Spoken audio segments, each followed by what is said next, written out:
என்னாச்சு மேடம்? எல்லா காசும் வசூல் பண்ணியாச்சா? கிட்டத்தட்ட முடிச்சிட்டேன். இன்னும் 2-3 பேர் மட்டும் தரல. ஓ அப்படியா? பிரின்சிபல் வேற நேத்தே சொல்லிட்டு இருந்தாங்க ஃபுல்லா காசையுமே செட்டில்மெண்ட் பண்ணணும்ட்டு. என்கிட்ட தான் சொன்னாங்க. என்ன பண்றது, சில பேர் இன்னும் தராமே இருக்காங்க. அந்த பூமாரி கொடுத்தாளா எப்படி? அவதான் 2 நாளா கொஞ்சம் நெளிஞ்சுக்கிட்டே வந்துட்டு இருந்தா. தந்தாளா எப்படி கடைசியில? அவ நேத்தே பே பண்ணிட்டாளே. அப்புறம் அந்த சுந்தரி இன்னும் 2 பிள்ளைங்க இருக்குதுங்கள்ல, அதுங்க தான் இன்னைக்கு செட்டில்மெண்ட் பண்ணுச்சுங்க. அப்படியா? ஆமா மேம். அவன் இந்த வயசுக்கு மேல வந்து படிக்கிறதே பெரிய விஷயம்தான். ஆமா, நீங்க சொல்றது எல்லாம் சரிதான். கல்யாணத்துக்கு அப்புறம் வேலைக்கு வரலாம், ஆனா படிக்கணுங்கிறது கொஞ்சம் கஷ்டம்தான், அதுவும் காலேஜ்ல வந்து. ஐயோ மேம், உங்களுக்கு தெரியாதா? அவ ஏற்கனவே டிவோர்ஸ் ஆன பொண்ணு. என்ன சொல்றீங்க? அப்படியா? அட ஆமாங்க. அவ படிச்சிருக்கான்னு சொல்லி கல்யாணம் பண்ணிருக்கா போல. கடைசியில் அந்த மாப்பிள்ளைக்கு எல்லா விஷயமும் தெரிஞ்சு டிவோர்ஸ் பண்ணிட்டாராம். Excuse me ma'am. என்ன பூமாரி? இல்ல, என்னாச்சு? ஏதோ வந்துட்டு சொல்ல தயங்கிட்டு நிக்க மாதிரி இருக்கு. அனிதா மேம் இருந்தா ஈஸியா கேட்கலாம். இந்த மேம்ல இருக்காங்க, இவங்க கிட்ட எப்படி கேக்குறது? சரி, என்ன பண்றது? அனிதா மேம் தான் இல்ல, இவங்க கிட்டே கேட்போம்.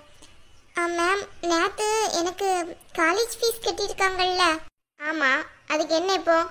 இல்ல மேம், அது யாரு கட்டினான்னு கொஞ்சம் நேம் மட்டும் பார்த்து சொல்றீங்களா? உங்க வீட்ல இருந்தானே வந்து கட்டியிருப்பாங்க, அது என்ன நேம் பார்த்து சொல்றியான்னு கேட்டுட்டு இருக்க? இல்ல மேம், அது ஒரு முக்கியமான விஷயமா தான் கேட்க. ப்ளீஸ் மேம், கொஞ்சம் ஹெல்ப் பண்ணுங்களேன். உங்க வீட்ல இருந்தானமா வந்து கட்டியிருப்பாங்க. என்னாச்சு? டொனேஷன்ல ஏதாச்சும் காசு வந்துச்சா உனக்கு? அப்படியெல்லாம் இல்ல, ஒன்றும் இல்லை. அப்புறம் இந்த கொஸ்டின் கேட்டுட்டு இருக்க? இல்லை யார்கிட்டயாவது வாங்கியிருந்தியா காசு? இல்லை மேம், எங்க வீட்டில் இருந்தா கட்டியிருக்காங்க. கொஞ்சம் நேம் மட்டும் பார்த்து சொல்றீங்களா? ஏன் கட்டினவங்க உங்ககிட்ட வந்து சொல்லலையா? ஐயோ, புரிஞ்சிக்கவே மாட்டேங்காங்களே. எவ்வளோ தூரம் தான் கெஞ்சுறது? இவங்க கிட்ட போய் சொல்றது தவிர வேற வழியே இல்லை. இல்லை மேம், எங்க வீட்ல இருந்தா வந்து கட்டியிருக்காங்க. ஆனா அக்கா கட்டினாங்களா அம்மா கட்டினாங்களான்னு தெரியல. கட்டினவங்க நேம் எழுதியிருப்பாங்கல்ல, அதனால தான் உங்ககிட்ட கேட்குறேன். ஓ, அதை தெரிஞ்சு நீ என்ன பண்ண போற பூமாரி? என்ன மேம் நீங்க, நான் என்ன சொன்னாலும் இப்படியே கேள்வி கேட்குறீங்க. அந்த நேமை பார்த்து சொல்றதுல உங்களுக்கு என்ன ஆக போகுது? என்ன பூமாரி, எங்ககிட்டே ஓவர் கொஸ்டின் எழுப்பிட்டு இருக்க? இப்படிதான் நீ போன இடத்துலயும் கொஸ்டின் எழுப்புனியா? அதான் உனக்கு டிவோர்ஸ் பண்ணிட்டாங்களா? மேம், ஐயோ என்ன மேம் டக்குன்னு இப்படி பேசிட்டீங்க? அதுக்கு இல்ல, உங்களே அவ எதிர்த்து பேசுறாள்ல. சரி, அது என்னவா இருக்கட்டும். அதுக்காக ஏன் பர்சனல் லைஃப் எல்லாம் இங்க இழுக்கணும்? இது காலேஜ். அதுக்கு இல்ல மேம், ரொம்ப ஓவரா வாய் பேசுறா. இப்படி எல்லாம் தட்டி விட்டாதான் சரியா வரும். எங்கனாலும் இந்த வாய் செல்லாதுல்ல. அதெல்லாம் புரியுது, அதுக்காக டக்குன்னு இப்படி எல்லாம் பேசியிருக்க வேணாமே. ஏன் இப்படி எல்லாம் பேசுறாங்க? இவ்வளோ படிச்சு ஒரு மேமா இருந்துட்டு இப்படியா பேசுவாங்க? ஒரு பொண்ணை பத்தி ஒரு பொண்ணு இப்படி பேசணும்னா அப்ப மத்த பேர் பேசுறதுக்கு எங்க இருக்கு? அதனாலதான் என்ன மாதிரி எத்தனையோ பிள்ளைங்க படிக்க வெளியே வராம இருக்காங்க, இப்படி எல்லாம் பேச்சு வாங்கணும்ட்டு. டக்குன்னு எப்படி பேசிட்டாங்க என்ன பார்த்து? ஏன் டிவோர்ஸே வாங்க கூடாதா? இல்ல டிவோர்ஸ் வாங்கினவங்க படிக்கவே வரக்கூடாதா? இவங்க லைஃப்ல மட்டும் என்ன எதுவும் பிரச்சனையே இருக்காதா? பிரச்சனைலாம் இருக்கதானே செய்யும். அவங்க பிரச்சனை அவங்களுக்கு மட்டும்தான் பெருசா தெரியும் போல. அடுத்தவங்க பிரச்சனையை இப்படிதான் பேசுறது போல. இவ்வளோ நாள் இந்த மேம் மேல ரொம்ப மரியாதை வச்சிருந்தேன். இப்ப சீன் ஆயிடுச்சு. இப்படி எல்லாம் பேசுவாங்க நான் கொஞ்சம் கூட எதிர்பார்க்கவே இல்லை. இவ்வளவு ஒஸ்டா இருக்காங்க. இவங்க பாடம் நடத்தி நம்ம எல்லாம் படிக்க வேண்டியதா இருக்கு. என்னத்த சொல்ல பூமாரி, மேம் சொன்னாங்க நீ ஒன்னும் தப்பாலாம் எடுத்துக்கிடாத, சரியா? மனசுலயே வச்சுக்கிடாத. அட என்ன மேம், நீங்க போய் அவகிட்ட கெஞ்சிட்டு இருக்கீங்க? கெஞ்சலாம் இல்ல, சொல்றேன். இருந்தாலும் நீங்க பேசுனது டக்குன்னு ஆயிடுச்சுல, அதான். அவ எதுவும் வருத்தப்பட்டு அப்புறம் யாருக்கிட்டே போய் சொல்லிட்டானா ஏதாவது பிரச்சனை ஆயிடும்ல. அப்படியெல்லாம் ஒன்றும் பயப்படாதீங்க மேம். நான் யாருக்கிட்டே போய் இதெல்லாம் சொல்லிட்டு இருக்க மாட்டேன். ப்ளீஸ், எனக்கு அந்த நேம் மட்டும் தான் பார்க்கணும். அதை மட்டும் பார்த்து சொன்னீங்கன்னா நான் இங்கேருந்து கிளம்பிடுவேன். பூமாரி, நேற்று தானே கட்டியிருக்கேன். ஃபுல் ஃபீஸ் கட்டியாச்சு போலையே. ஆமாம் மேம், நேற்று தான் கட்டினாங்க. நேம் பவித்ரான்னு இருக்குமா? பவித்ராவா? ஆமா பூமாரி, நேம் லிஸ்ட்ல பவித்ரான்னு தான் இருக்கு. பவித்ரானா யாரு உனக்கு? அக்காவா தங்கச்சியா? என்னோட தங்கச்சி தான். அவ தான் கட்டியிருக்கா, அதான் நேம் கேட்டு போலான்ட்டு வந்தேன். ஓகே மேம், ரொம்ப தேங்க்ஸ். ஓகே.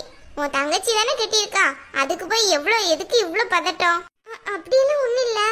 இல்லை, அம்மா கட்டினாங்களா தங்கச்சி கட்டினாங்களான்னு தெரியல. அதான் அப்படி. Okay ma'am. என்ன இவ பவித்ரான்னு சொன்னோன்னு இப்படி ஷாக் ஆகி போற மாதிரி இருக்கு. யார்கிட்டயாவது டொனேஷன் கேட்டிருக்கா போல, குடுக்கலையோ என்னவோ. அதான் பவித்ரான்னு அவ தங்கச்சி கட்டினோன்னு ரொம்ப கஷ்டமாயிட்டு போல, வீட்ல இருந்து காசு போயிட்டேன்னு. ஐயோ மேம், அவ நீங்க நினைக்கிற மாதிரிலாம் இல்ல, கொஞ்சம் நல்ல படிக்கிற பிள்ளை தான். ஏதோ குடும்ப சிச்சுவேஷன் போல, அதனாலதான் அவ படிப்பை இடையில டிஸ்கண்டினியூ பண்ணிருக்கா. ஆமா, எல்லாரும் இதை தான் ரீசனா சொல்லுவாங்க. அப்படி பண்ணவே இப்ப என்ன குடும்ப சிச்சுவேஷன் தான் சரியாயிட்டாமா, காலேஜ்ல வந்து சேர்ந்துருக்கா. அவளுக்கு டக்குன்னு கோவம் வரத பாருங்களேன். உள்ளத சொல்றதுக்கு இவ்ளோ கோவம் வருது. அது இல்ல மேம், இருந்தாலும் நீங்க அப்படியெல்லாம் பேசியிருக்க கூடாதுதான். என்ன இருந்தாலும் அவ பாவம்ல. அட நீங்க வேற, அவ பொய் சொல்லி தானே கல்யாணம் பண்ணியிருக்கா, வேற என்ன பாவம் பார்க்க வேண்டியதா இருக்கு. அது சரிதான், இருந்தாலும் நீங்க இப்படி பேசாத. அவ போய் பிரின்ஸ்டையா கரஸ்டையா சொல்லிட்டோம்னா பெரிய பிரச்சனை ஆயிடும்ல. சொன்னா சொல்லிட்டு போறா, ஏன் பிரின்சிபலுக்கும் கரசுக்கும் தெரியாதா? ஏற்கனவே இவ காலேஜ்ல வந்து ஜாயின் ஆகல எல்லாத்தையும் கேட்டுதான் வச்சிருப்பாங்க. இதுல நம்ம பேசுறது என்ன நினைக்க போறாங்க? அதெல்லாம் ஒண்ணும் நினைக்க மாட்டாங்க. என்னது மேம் இப்படி ஒரு குண்டு தூக்கி போடுறாங்க? பவித்ரா கிட்ட இருக்காளா? எனக்கு எதுக்கு அவ காலேஜ் ஃபீஸ் கட்டனா? என்னால நம்பவே முடியலையே. அவ என்ன பார்த்தா கூட பேச மாட்டா, அவ எனக்கு காலேஜ் ஃபீஸ் கட்டனாங்கன்னு மேம் சொல்றாங்க. சத்தியமா என்னால நம்ப முடியல. அவ எப்படி எனக்காக காலேஜ் ஃபீஸ் கட்டியிருப்பா? நான் காலேஜ்ல படிக்கிறதுக்கும் அவளுக்கும் என்ன சம்பந்தம் இருக்கு? அதுவும் இல்லாம இவ்ளோ காசு அவ கையில ஏது? இப்பதான் அவருக்கு கல்யாணம் ஏற்பாடு பண்ணி நின்னுடுச்சுன்னு கேள்விப்பட்டேன். திடீர்னு இவ எனக்கு காலேஜ் ஃபீஸ் கட்டியிருக்கான்ட்டு என் காதுல வருது பேச்சு. ஐயோ, இது ஏதோ தப்பா இருக்கு. இல்ல இல்ல, எப்படியாச்சும் மலர்கிட்ட சொல்லி அந்த காசை வாங்கி பவித்ரா கையிலே கொடுத்துட வேண்டியதுதான். அவ காலேஜ் ஃபீஸ் கட்டி நான் எதுக்கு படிக்கணும்? அந்த குடும்பத்தினால தானே என் வாழ்க்கையே இப்படி ஆயிடுச்சு. எல்லாரும் கல்யாணம் ஆகி நல்லபடியா இருப்பாங்கன்னு கேள்விப்பட்டிருக்கேன். ஆனா என்னோட வாழ்க்கையில கல்யாணமே ஒரு கேள்விக்குறியாகி இப்படி ஆயிடுச்சு. இதுக்கு மேலேயும் அவங்க வீட்ல இருந்து காசு வாங்கி நான் படிக்கணும்னு நினைக்கும் போது ரொம்ப அவமானமா இருக்கு எனக்கு. மலர்கிட்ட மட்டும் காசு இருந்திருந்தா இதெல்லாம் எனக்கு தேவையா? அவளே வந்து எனக்கு காலேஜ் ஃபீஸ் எல்லாம் கட்டியிருப்பா. இப்போ தேவையில்லாம பவித்ரா வந்து கட்டியிருக்கா. நான் காலேஜ் ஃபீஸ் கட்டலங்கிறது அவளுக்கு எப்படி தெரியும்? இந்த விஷயம் எனக்கு ரொம்ப ஆச்சரியமா இருக்கு. எது எப்படியோ அவ காசு எனக்கு வேணாம். கண்டிப்பா அவளோட காசை நம்ம எப்படியாச்சும் வாங்கி கொடுத்துடணும் மலர்கிட்ட இருந்து. என் வாழ்க்கையில யாரை திருப்பி திருப்பி பார்க்க கூடாதுன்னு நினைக்கிறோம், அவங்களையே பார்க்க வேண்டியதா இருக்குது. எந்த விஷயத்த மறக்கணும், வேற லைஃப ஸ்டார்ட் பண்ணணும்னு நினைக்கிறோம், அவங்களே முன்னாடி வந்து நிக்காங்க. மனசு ரொம்ப கஷ்டமா இருக்கு. எந்த தப்பு பண்ணாத என் மேல பழி எல்லாம் போட்டு இந்த வீட்டை விட்டு வெளியே அனுப்பி டிவோர்ஸும் கொடுத்துட்டாங்க. அப்படியே விட்டுற வேண்டியது தானே. எதுக்கு தேவையில்லாம எனக்கு வந்து காலேஜ் ஃபீஸ் கட்டணும்? நானா கேட்டேன்? அவ காலேஜ் ஃபீஸ் கட்டி தான் நான் படிக்கணுங்கிற நிலைமை எனக்கு கண்டிப்பா வரவே கூடாது. ஆஹா, நான் வரவே விட மாட்டேன். இன்னைக்கு காலேஜ் விட்டோன்னு முதல் முறையா மலர்கிட்ட போய் அந்த காசை வாங்கணும். எப்படியாச்சும் அவ கையில கொடுத்துடணும். அதே மாதிரி இனிமே இந்த மாதிரிலாம் பண்ணாதன்னு சொல்லணும். ஏற்கனவே யாரோ பண்ண தப்புக்காக நான் இவ்வளோ பெரிய தண்டனையை வாங்கிட்டு இருக்கேன். இப்போ இவ வந்து ஃபீஸ் கட்டி அவங்க வீட்டுக்கு அதெல்லாம் தெரிஞ்சு அதுக்கப்புறம் அதுல ஏதாவது பிரச்சனை வந்துட்டுனா அதுக்கும் ஏமல தான் அவங்க பழி போடுவாங்க. நல்லா தெரியும் கார்த்திகை பத்தி, அவர் ஏமல தான் பழி போடுவாருன்ட்டு. ஐயோ, இந்த சூழ்நிலையை உருவாக்க வேணாம். ஹாய் ஃப்ரெண்ட்ஸ், எல்லாரும் எப்படி இருக்கீங்க? எல்லாரும் ரொம்ப நல்லா இருக்கீங்கன்னு நினைக்கிறேன். நிறைய ஃப்ரெண்ட்ஸ் வீடியோ பார்க்குறீங்க, லைக் பண்ணவே மாட்டேங்கிறீங்க. வீடியோ பிடிச்சிருந்தா மறக்காமல் லைக் பண்ணி சப்போர்ட் பண்ணுங்கள். உங்களை நாங்கள் நெக்ஸ்ட் வீடியோவில் மீட் பண்ணுறோம். பாய்.